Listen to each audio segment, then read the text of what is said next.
எனவே பேசுவோம். நம்ம எனவே பேசுவோம் சேனலுக்கு சப்ஸ்கிரைப் பண்ணி பெல் பட்டனை அழுத்தி ஆதரவு கொடுங்க. அனைத்து தோழமைகளுக்கும் எனவே பேசுவோமின் புத்தாண்டு நல்வாழ்த்துக்கள். இந்த புத்தாண்டு நமக்கு சோதனையான காலமாய் இருக்கும் தான் நான் நினைக்கிறேன். இந்த சோதனைகளையும் சாதனையாக்கி நாம் வெல்வோம். நம்முடைய வெற்றி சாதனை வெற்றியா இருக்கணும். அதுக்காக இன்னையில இருந்தே நம்ம அந்த வேலைய செய்ய ஆரம்பிச்சிடலாம். 2025 எப்படி இருந்தது அப்படிங்கிற பெரிய பார்வைக்கெல்லாம் நம்ம போக வேண்டியது இல்ல. ஆண்டின் இறுதியில் அதர்ம மனோஜ் தொடர் செஞ்ச அந்த சம்பவம் இருக்குல்லங்க, அதுதான் ஒரு மகுடமா நமக்கு இருக்கு. கிட்டத்தட்ட 10 ஆண்டுகளாக அந்த சில்ற பைய தெளிவா பேசுவோம். இந்த சீமான் எதையாவது உளறிட்டு இருப்பான். டே தம்பி, நீ உளர்னது தப்பு அப்படின்னு நம்ம ஏதாவது அதுக்கு பதில் கொடுப்போம். அப்புறம் அவர் மேல வர பர்சனல் அலிகேஷன்ல அவங்க பண்ண தப்பதான் சுட்டி காட்டுவோம். இப்ப பர்சனல் அலிகேஷன்னா என்னன்னு சொல்லிடுற, அப்பதான் புரியும். 1.5 லட்சம் தமிழ் சொந்தங்கள் ஈழத்தில் ரத்தமும் சதையுமாக செத்து கொண்டிருந்த போது மதுரையில அதுக்குத்தான் சுப்ரீம் கோர்ட்டுக்கு போய் நிபந்தனையற்ற மன்னிப்ப கேட்டுட்டு வந்தாரு. நான் இதை செய்யவே இல்லை, எனக்கும் இதுக்கும் எந்த சம்பந்தமுமே இல்லைன்னு ஒரு இடத்துல கூட அவர் சொல்லல. விஜயலட்சுமி சொல்றதெல்லாம் உண்மை, நான் சொன்னதெல்லாம் பொய் அப்படின்னு நிபந்தனையற்ற மன்னிப்பை கேட்டுட்டு வந்தாரு. அந்த நிபந்தனையற்ற மன்னிப்பை கேட்ட அந்த மகானாகிய சீமான் தான் விஜயலட்சுமிய எலெக்ஷன் கூட்டிட்டு வராங்க கதையை விட்டுட்டு இருந்தாரு. சரி, அப்படி எலெக்ஷனுக்காக கூட்டிட்டு வந்த அந்த பொண்ணு கிட்ட நீ எதுக்கு மன்னிப்பு கேட்டேன்னு கூட இருந்த தம்பிங்க யாரும் கேட்கல. சோ இதுதான் அந்த பர்சனல் விஷயம். இது வரைக்கும் சீமான் ஆடிக்கிட்டு இருந்த கேம ஃபர்ஸ்ட் டைம் மனோஜ் ஆட ஆரம்பிச்சிருக்காரு. அவர் ஒவ்வொரு வார்த்தையும் தெளிவா சொல்லிதான் பேசினாரு. இத்தனை நாள் அவன் பேசுறதுக்கு பதில் கொடுத்ததெல்லாம் போதுங்க, இனிமே நம்ம பேசுவோம். நாய்க்கு நாய் பாஷையில பேசினாதான் நாய்க்கு புரியும்னு நியாயமாதான் சொன்னாரு. அவரு சொன்ன நியாயமெல்லாம் உண்மைன்னு இப்போ தம்பிங்க எல்லாம் ப்ரூவும் பண்ணிட்டு இருக்காங்க. ஒரு 5 வருஷத்துக்கு முன்னாடியில இருந்து சீமான விஜயலட்சுமி என்ன வார்த்தையால திட்டிக்கிட்டே இருந்தாங்களோ, சீமான குறிப்பிட்டு நேரடியாக திட்டினாங்களோ, அப்பெல்லாம் ஒரு தம்பிக்கு கூட கோபம் வரலைங்க. ஒரு ஆள் கூட விஜயலட்சுமியை எதிர்த்து போராட போறோம் அப்படின்னு சொல்லவே இல்லைங்க. சேலத்துல கம்ப்ளைண்ட் பண்ணல, அங்க கம்ப்ளைண்ட் பண்ணல, இங்க கம்ப்ளைண்ட் பண்ணல. ஆட வாங்க எல்லாரும் பிபிஜி காலேஜ் கிட்ட வீட்டுக்கு முன்னாடி போய் நின்று போராடுவோம் அப்படின்னு கூட யாரும் சொல்லலைங்க. ஆனா பாருங்க, உண்மையா ஓப்பனா சொன்ன விஜயலட்சுமி கிட்ட இவங்க யாரும் சண்டைக்கு போல. ஆனா அண்ணன் போய் நிபந்தனையற்ற மன்னிப்பு கேட்டு வந்துட்டாரு. உதாரணத்துக்காக சொன்ன மனோஜுக்கு எதிராக தான் பேசிக்கிட்டு இருக்காங்க. இவங்க இப்படி பேசட்டும், இவங்களுக்கு பெரியார்னா என்ன அப்படின்னு நம்ம சொல்ல வேண்டிய விஷயம்னு இருக்கு. என்ன பெரியாரா படிக்க வச்சாரு? எங்க ஆத்தாலும் அப்பனும் ஆடு மாடை வித்து படிக்க வச்சான். உன் ஆத்தாளுக்கும் அப்பனுக்கும் ஏதுடா ஆடு மாடுன்னு கேட்டா அவங்க ஆத்தாலும் அப்பனும் வச்சுட்டு போன மிச்சோன்னு சொல்றாங்க. அவங்க ஆத்தாளுக்கு அப்பனுக்கு என்ன ஏதுடா ஆடு மாடுன்னு கேட்டா சேம் அப்ளிகபிள்.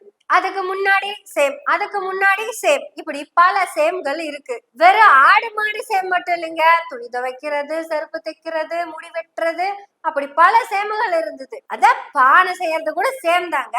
கடல் மேல் பிறக்க வைத்தான், எங்களை கண்ணீரில் மிதக்க வைத்தான். எம்ஜிஆர் காலத்துக்கு முன்னாடி இருந்தும் எம்ஜிஆர் காலத்துல இருந்தும் இப்ப வரைக்கும் இதே பாட்டுதான். ஏன் காளியம்மாள் அக்காக்கும் இதே பாட்டுதான். கடல் மேல் பிறக்க வைத்தான், எங்களை கண்ணீரில் மிதக்க வைத்தான். இதெல்லாம் என்ன? எல்லாமே சேம், வாழையடி வாழையாக சேமா வந்துகிட்டு இருக்கு. சீமானோட தாத்தா யாக்கோபுக்கு ஆடு மாடை வித்து செபாஸ்டியனை படிக்க வைக்கணும்னு தோணல.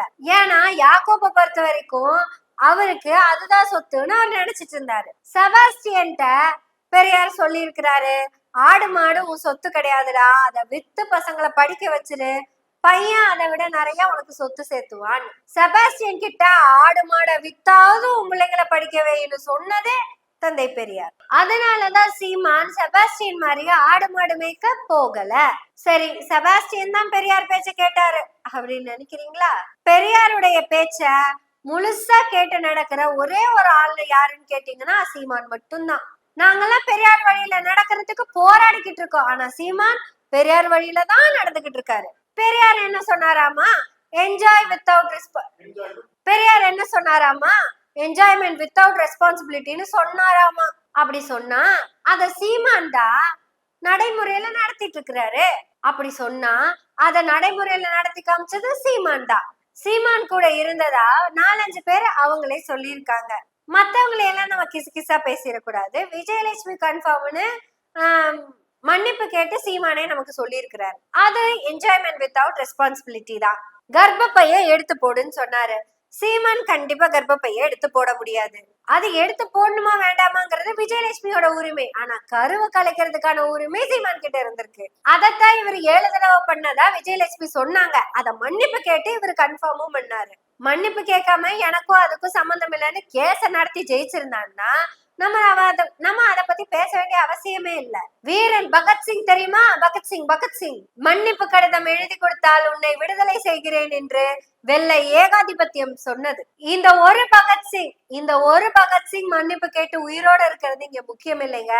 என்ன மாதிரி 1000 பகத்சிங் இங்க உருவாகணும் அப்படின்னு சொல்லி தூக்கு கயிற்றுக்கு முத்தமிட்டார். அதெல்லாம் சீமான் பேசுறப்ப கீழே இருக்கிற தம்பிங்க எல்லாம் கை தட்டுவாங்க.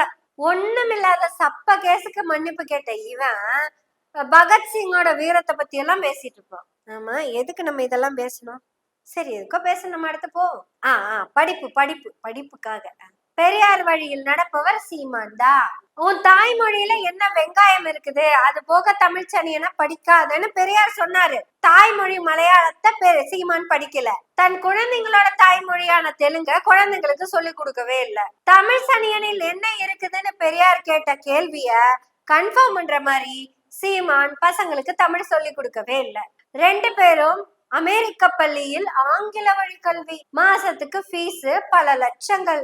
அதுவும் போக பெண்ணுரிமைக்காக சீமான் என்னென்ன பண்ணாரு அப்படிங்கறத நம்ம சொல்லி கொடுக்கணும்னு அவசியம் இல்ல.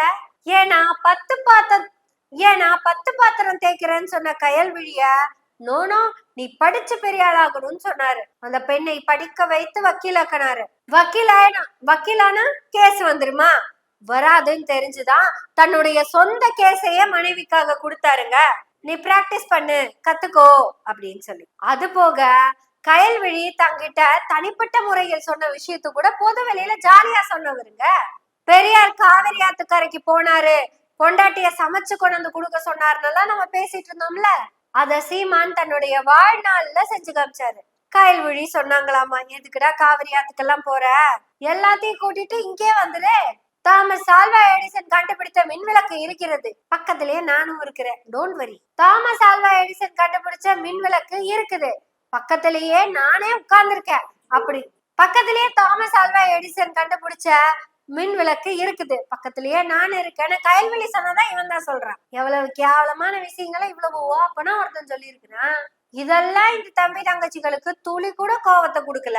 இப்பவும் பெரியார நாங்க ஏன் போற்றுறோம் அப்படின்னா, பெரியார் தன் வாழ்க்கையில் பேசின ஒரு வார்த்தையில கூட, பெரியார் தன் வாழ்க்கையில பேசின எண்ணற்ற வார்த்தைகள்ல ஒரு வார்த்தை கூட சுயநலம் இல்லாத வார்த்தைகள். அவரு தனக்கான சுயநலத்தோட எந்த ஒரு வார்த்தையும் பயன்படுத்தினது இல்ல. படிப்பு வரலையா, ஆடு மாடு மேய்க்கலாம் வா அப்படின்னு கூப்பிடுறான். எந்த அப்பா அம்மா ஆடு மாடை வித்து இவனை படிக்க வச்சாங்களோ, இப்படி படிச்சவன் திருப்பியும் ஆடு மாடு வாங்காம திரள் நிதி வாங்கி தன்னோட பசங்களை படிக்க வைக்கிறானோ, அதுவும் ஆங்கில வழி கல்வியில படிக்க வைக்கிறானோ, அவன் தான் சொல்றான் நீங்கெல்லாம் படிப்பு வரலன்னா ஆடு மாடு மேய்க்க வாங்கன்னு. அவன் பிள்ளைய கூப்பிடல, கைதற்ற உங்க பிள்ளைங்களை கூப்பிடுறான். எங்க தந்தை பெரியார் ஒவ்வொருத்தவங்களோட கதவையும் தட்டி தட்டி படிக்கவான்னு படிக்க சொல்லிக்கிட்டே இருந்தாரு. அதுவும் போக அவர் ஏகப்பட்ட பணம் சம்பாதிச்சாருங்க. சம்பாதிச்சு அவர் சேர்த்தன சொத்து இருக்கே சொத்து, அது என்னன்னு கூட எங்களுக்கு தெரியாம இருந்ததுங்க. அந்த 2ஆம் பிசிறு கார்த்திகா தான் ஃபுல் டீட்டெயில் கொடுத்தாங்க. அத படிச்சு பார்த்தா அதுல ஒரு இடத்துல கூட கமர்ஷியல் காம்ப்ளெக்ஸ் இல்ல, கொடைக்கானல்ல எஸ்டேட் இல்ல, அதுவும் போக வீட்டுக்கு 3 கார் இல்ல, விதவிதமா ஃபாரின் சொக்கா இல்ல, ரெமி மார்டின் சரக்கு அந்த லிஸ்ட்லயே வரல. இப்படி ஊதாரித்தனமா சுத்திக்கிட்டு இருக்கிற ஒருத்த வந்து உங்ககிட்ட உருப்படாதீங்க அப்படின்னு சொல்றான். அப்படி சொன்னவன அப்படியெல்லாம் சொல்லக்கூடாதுடா அப்படின்னு மனசு தெளிவா சொல்லி கொடுத்தாரு. அதை கேட்டும் புத்தி வராத இந்த தம்பிங்க இவனுங்க நம்ம புத்தி சொன்னா மட்டும் என்ன கேட்டுருவா போறாங்க. இவனுங்களை திருத்துறது நம்ம வேலை கிடையாதுங்க, நாமளே திருத்திக்குவோம். சோ இந்த புத்தாண்டில் நாம் சபதம் எடுப்போம், நம்மளை படிக்க வச்சுக்கிட்டு இருக்கிற திராவிட மாடல் நமக்கு வேண்டும். அந்த திராவிட மாடலை வெற்றி பெற வைக்க 2026 மே மாதம் அவங்கள ஜெயிக்க வைக்கிறதுக்கு 2026 மே மாதத்திற்காக இன்றைய சபதம் எடுத்து பேசுவோம் பேசுவோம் பேசிக்கொண்டே இருப்போம். எனவே பேசுவோம் நாள்தோறும். உங்களுடைய ஆதரவுகளை நன்றிகளோடு எதிர்பார்த்து கொண்டிருக்கிறோம். நன்றி, வணக்கம்.